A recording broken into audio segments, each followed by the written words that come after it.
তো আমি বটতলা থেকে ভিডিওটা স্টার্ট করছি, কারণ আমি যাচ্ছি জামাই ষষ্ঠীতে। ঠিক আছে, সবাই তো নিয়ে নিয়েছে প্রথমবারই, কিন্তু আমি যাচ্ছি চতুর্থ দিনে। তো আমি একটা মিষ্টির দোকানে গিয়েছি মিষ্টি নেওয়ার জন্য। তো আমার হাজব্যান্ড দেখো চয়েস করছে কোন মিষ্টিটা নেবে। তো আমি বলছি সন্দেশ এটা নিয়ে নাও আর মিষ্টি নিয়ে নাও, তারপর নিয়েছে। মিষ্টি লয়ে লাইছি জামাই ষষ্ঠীর লিগা। তো আমরা বাসে উঠে গেছি। আর বন্ধুরা আমি কি বলবো, বাসে উঠাই মানে একদম জার্নি মানে শরীর খারাপ হয়ে যায়, ভালো শরীরও খারাপ হয়ে যায়, তোমরা সবাই জানো।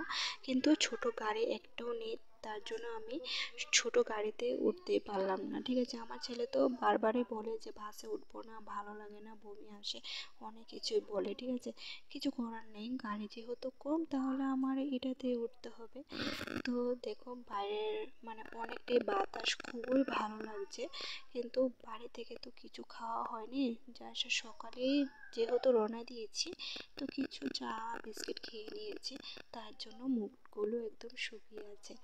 তো মোটামুটি যত কিছুই হোক না কেন বাবার বাড়ি যাচ্ছি মানে অনেকটাই আনন্দ। ঠিক আছে, ওই জিনিসটাই সবচেয়ে বড়।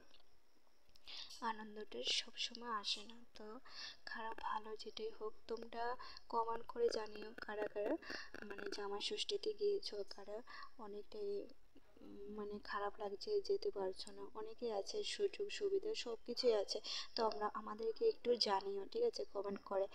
তো দেখো আমরা চলে এসেছি।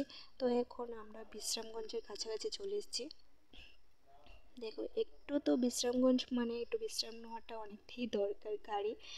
তো এখন আছি বিশ্রামগঞ্জ।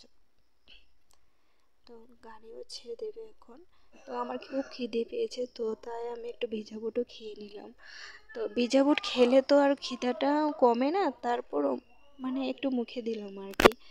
তো দেখো বৃষ্টি আসবে আসবে একটা ভাব, কিন্তু বৃষ্টি তখন আসেনি। তো আমরা অটোতে চলে এসেছি, অটোতে উঠে তো নিজের বাড়িতেও চলে এসেছি, তোমাদেরকে দেখাই। তো যদি ভিডিওটা ভালো লাগে লাইক কমেন্ট শেয়ার করে দাও। আজকের মতন টাটা।